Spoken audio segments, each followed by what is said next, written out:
The morning I realized my family had stolen my house from me, I stood on my own front porch, key in hand, and watched a stranger close my door in my face. I'm Maya Miller.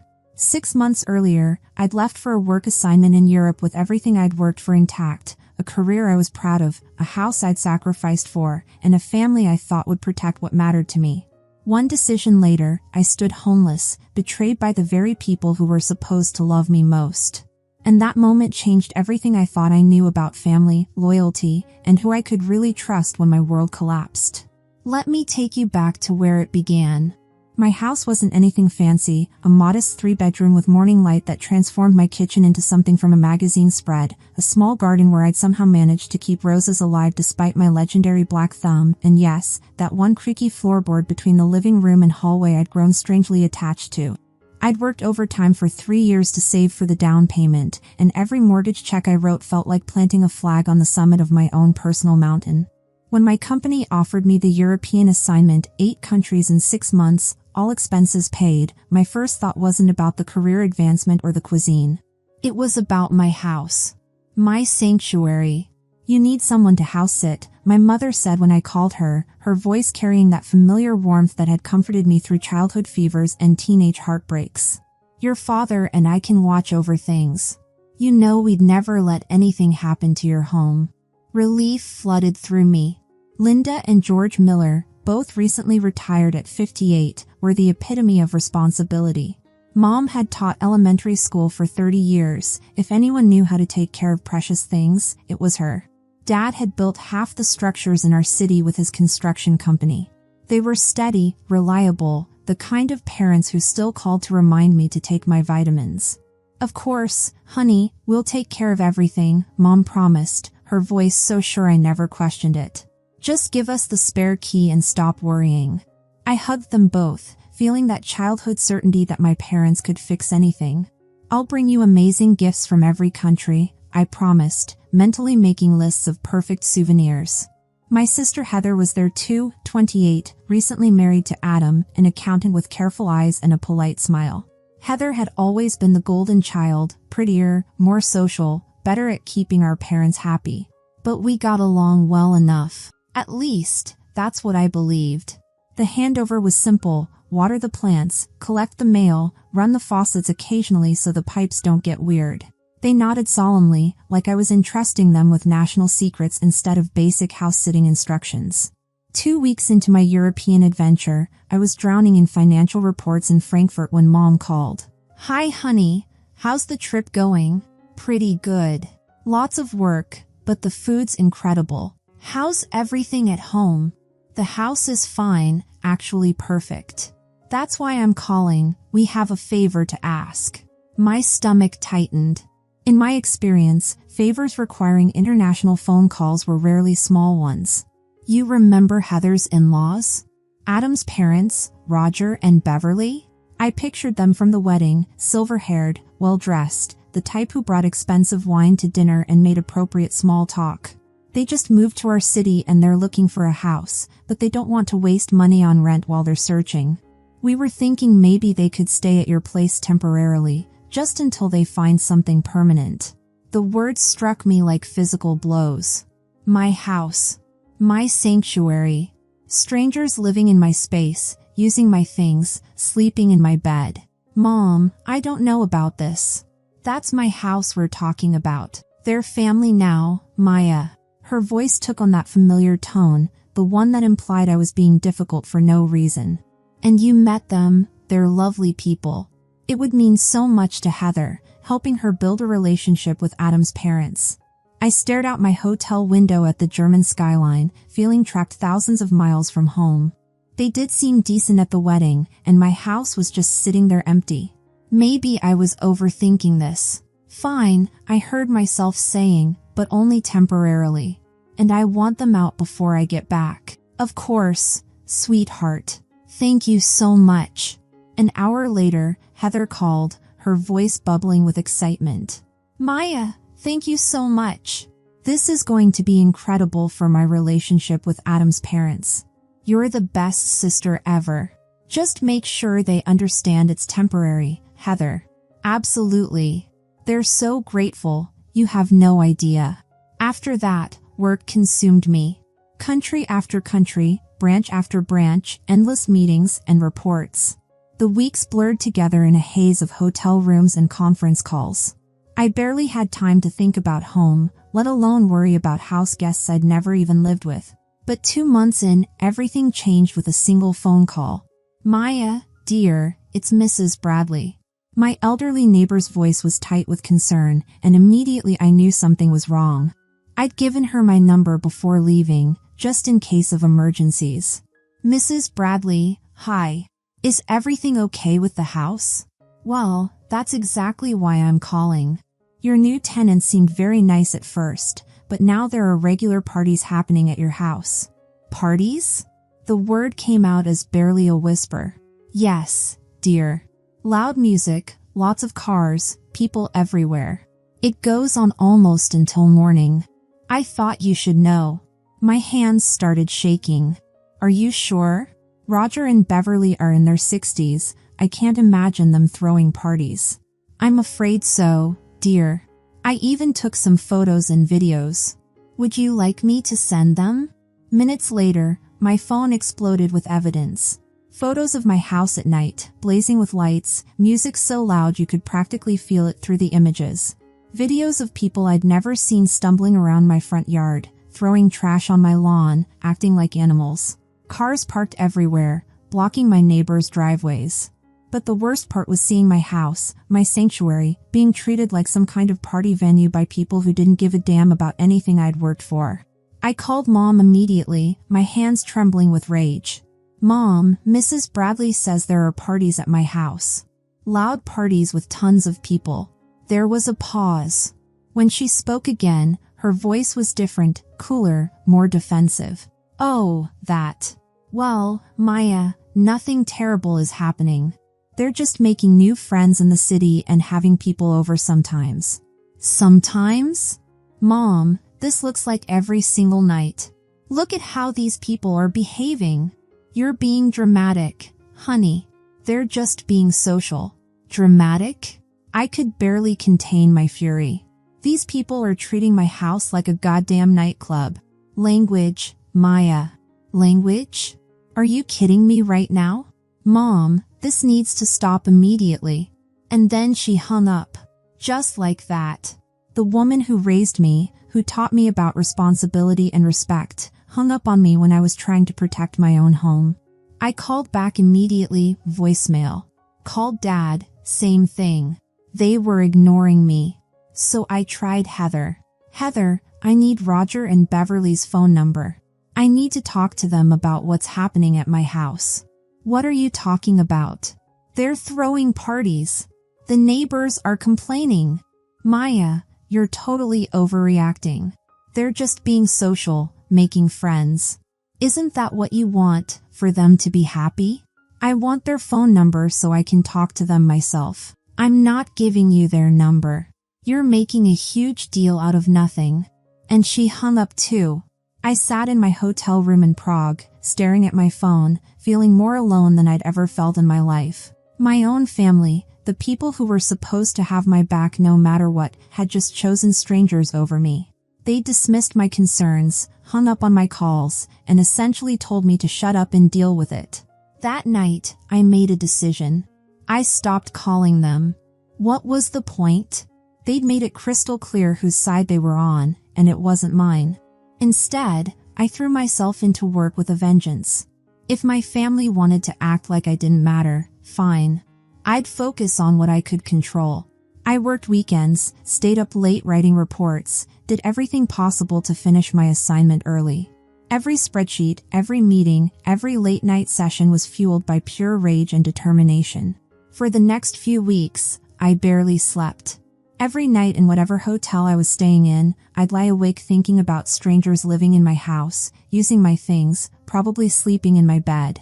The thought of unknown people going through my personal belongings made me physically sick. Finally, I managed to finish everything 2 weeks ahead of schedule. I was exhausted and running on fumes, but I didn't care. I just wanted to go home and reclaim what was mine. 3 days before my flight, I sent identical texts to both Mom and Heather. "I'm coming home in 3 days." Make sure Roger and Beverly are out of my house by then. I watched as both messages showed read, but neither of them responded. Not a word.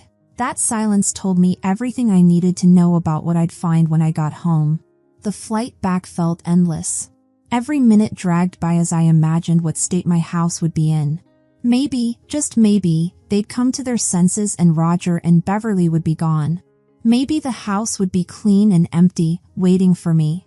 But as the taxi pulled up to my street, I saw cars in my driveway. My heart sank into my stomach. I paid the driver, grabbed my suitcase, and walked up to my front door on shaking legs. I pulled out my house key, the same key I'd had for 3 years, and tried to put it in the lock. It didn't fit. I tried again, thinking maybe I was just tired and not inserting it correctly. But no, the key definitely didn't fit. The lock was completely different. For several seconds, I just stood there in complete shock. These people had actually changed the locks on my house.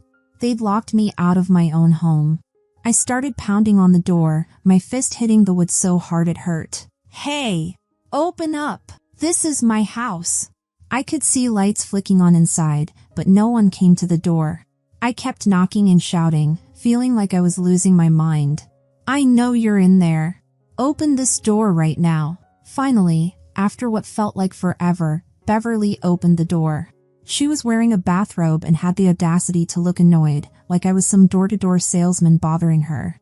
Maya, you're back early. Yeah, I'm back early, and I want to know why my key doesn't work in my own front door. We changed the locks for security reasons. She said this like it was the most reasonable thing in the world. Security reasons? This is my house. Look, we haven't found a place yet, so we're not ready to leave. You'll have to stay somewhere else for now. I couldn't believe what I was hearing.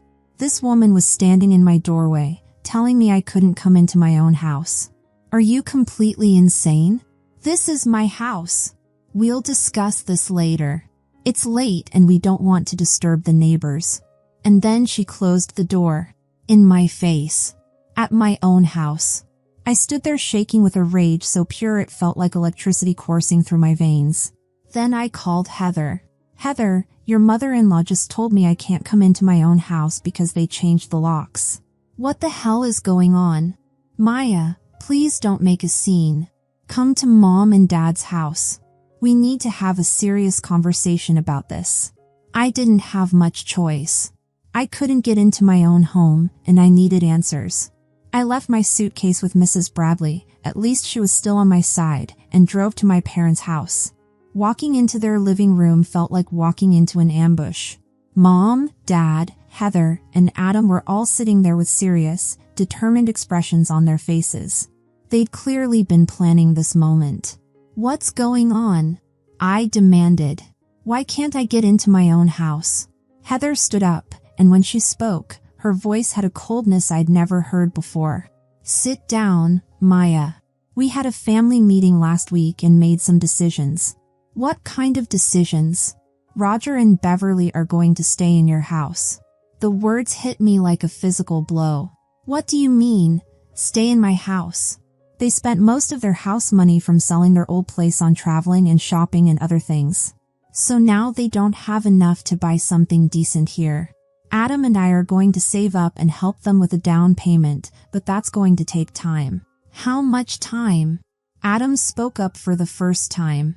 We need to save about $100,000. $100,000?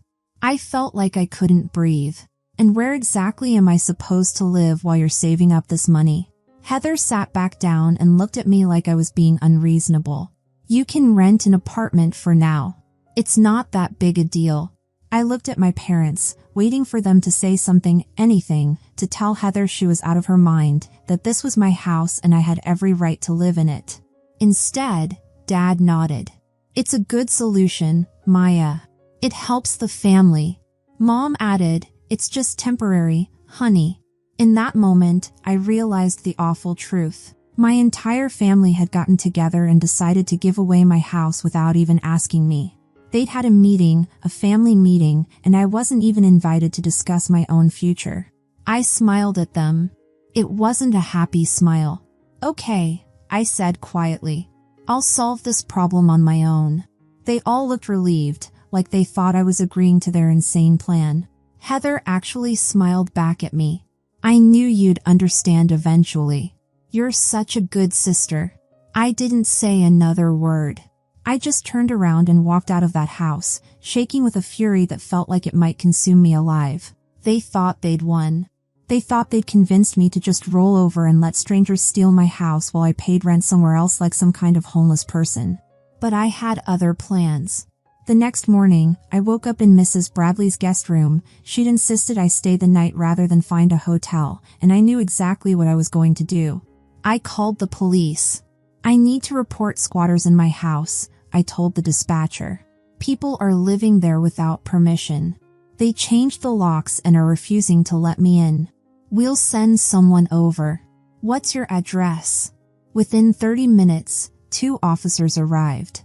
I met them outside my house, my heart pounding with nervous energy.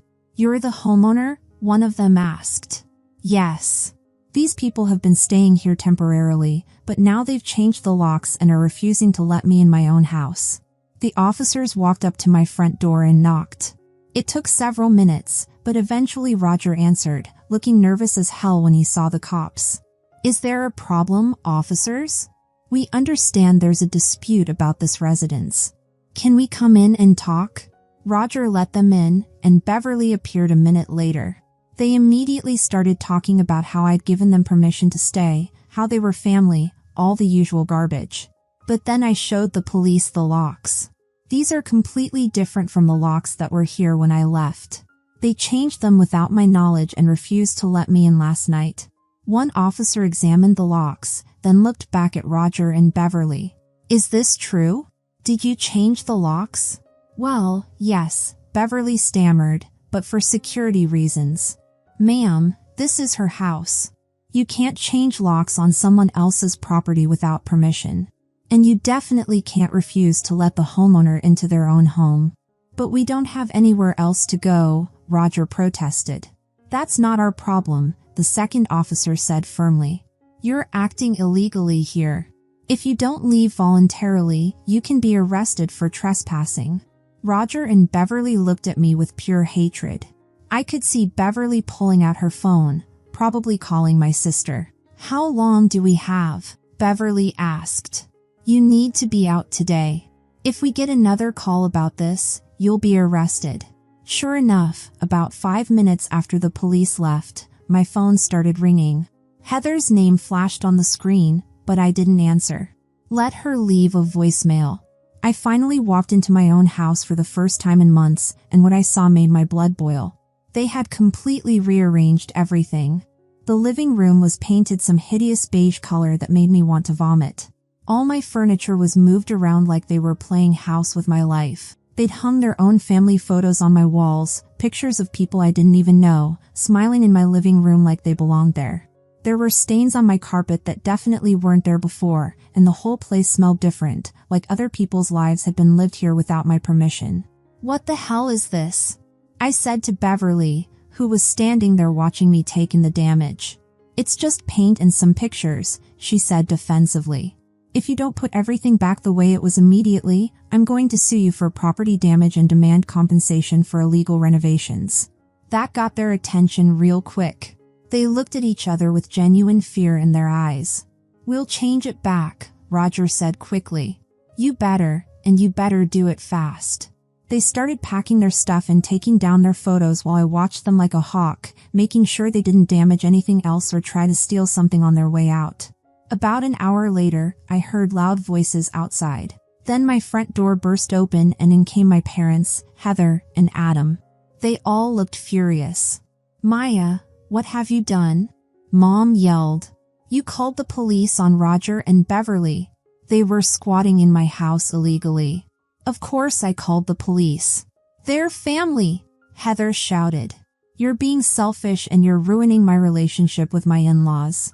If you care so much about your in-laws, let them live with you in your apartment.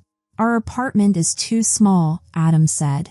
Then find them a bigger apartment and pay for it yourself. But they're not living in my house. Dad stepped forward. Maya, be reasonable. Where are they supposed to go?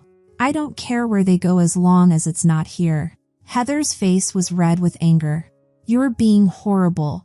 They spent their money and now they need help. They spent their money on parties and travel and shopping. That's not my problem. They're going to think I come from a family of selfish people. Maybe you do. Heather looked like she was going to either cry or hit me. I couldn't tell which. I picked up my phone and held it up. You all have exactly 1 hour to get out of my house, or I'm calling the police again. We all stood there glaring at each other for what felt like forever. Then Roger and Beverly came downstairs with their suitcases. We're ready, Roger said quietly. Good. They loaded their stuff into their car while my family stood around looking defeated. Before they left, Beverly gave me one last dirty look. This isn't over, she said. Yes, it is. My parents, Heather, and Adam left right after them without saying another word to me. I watched them all drive away from my living room window, then locked the door behind them. For the first time in months, I was alone in my own house. I called a locksmith immediately and had all the locks changed to new ones. Then I hired a cleaning company to deal with whatever damage these people had done.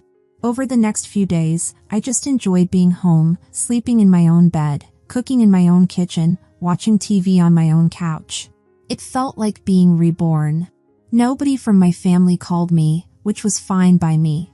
I figured they were mad and would eventually get over it. Or maybe they wouldn't. Either way, I had my house back, and that's what mattered most. For about 2 months, life was peaceful. I worked, hung out with friends, did normal people stuff. Mrs. Bradley and I became even closer friends after everything that happened.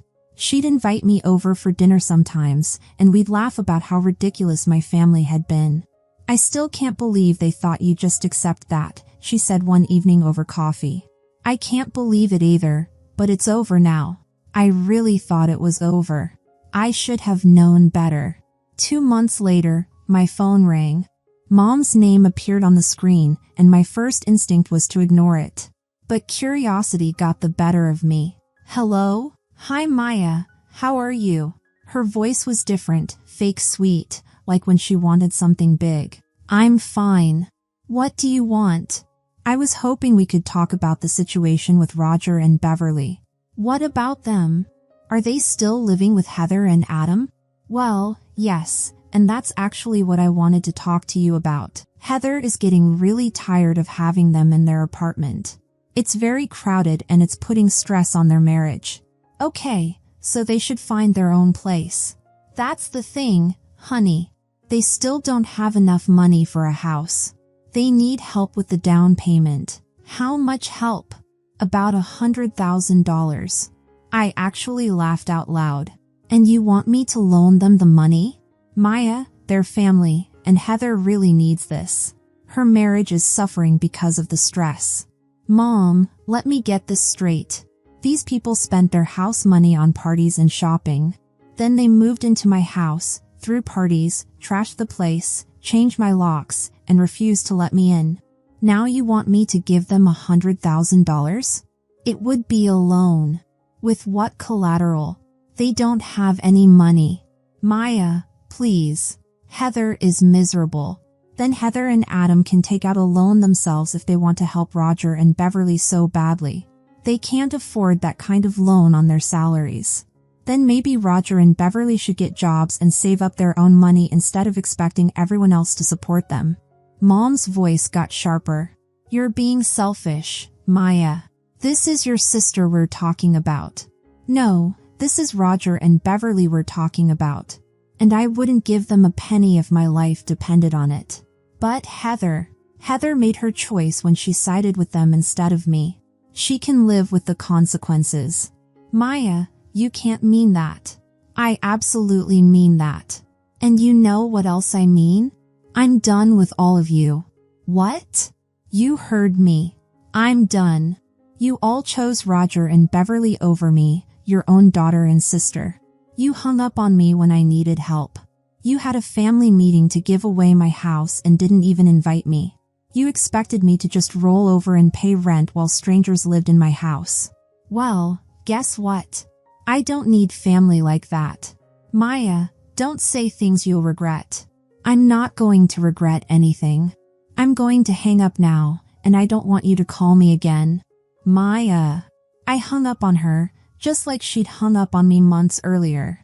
But I wasn't done yet. I went through my phone and blocked every single one of their numbers, Mom, Dad, Heather, Adam, all of them. Then I blocked them on social media too. If they wanted to choose Roger and Beverly over me, that was fine. But they weren't going to keep coming back asking for money when their brilliant plan didn't work out.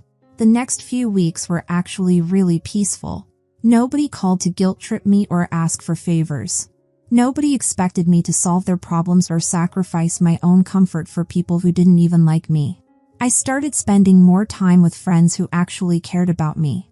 I dated a little bit. I focused on work and got a promotion. Life was genuinely good. Sometimes I wondered what happened with Roger and Beverly. Were they still cramped in Heather's tiny apartment? Had they found jobs? Did they ever buy their own house? But honestly, I didn't care enough to find out. Mrs. Bradley would sometimes ask if I missed my family. Not really, I'd tell her. I miss the idea of having a family that actually cared about me. But these people? No. Don't you think they'll come around eventually? Maybe. But I'm not holding my breath. And even if they do, they burned that bridge pretty thoroughly. It's been almost a year now since I blocked all their numbers. I have no idea where Roger and Beverly ended up living. I don't know if Heather and Adam are still married or if the stress of unwanted house guests broke them up. I don't know if my parents ever realized how badly they screwed up. And you know what? I sleep just fine not knowing any of that. I have a good job, a nice house, and friends who actually respect me. I don't have to deal with people who think I exist just to solve their problems or bankroll their bad decisions. I learned that blood doesn't make someone family. Respect and loyalty make someone family. And my biological family had neither. Sometimes people ask me if I regret cutting them off, if I think I was too harsh. But here's the thing, they showed me exactly who they were when I needed them most. They chose strangers over their own daughter and sister. They expected me to sacrifice my home, my comfort, my financial security for people who treated my house like a party venue. I don't regret standing up for myself. I don't regret refusing to be a doormat. And I definitely don't regret choosing my own peace and happiness over their guilt trips and manipulation. The hardest lesson I learned is that sometimes the people who are supposed to love you unconditionally are the first ones to throw you under the bus when it's convenient for them. But the most valuable lesson I learned is that you don't have to accept that treatment just because you share DNA. I'm Maya, and I chose myself. And that choice saved my life. Thanks for listening, and if you liked this story, share it with others, and don't forget to comment and subscribe for more stories about standing up for yourself and finding strength in family betrayal. Sometimes the strongest walls we build are the ones that protect us from the people who should have been our shelter.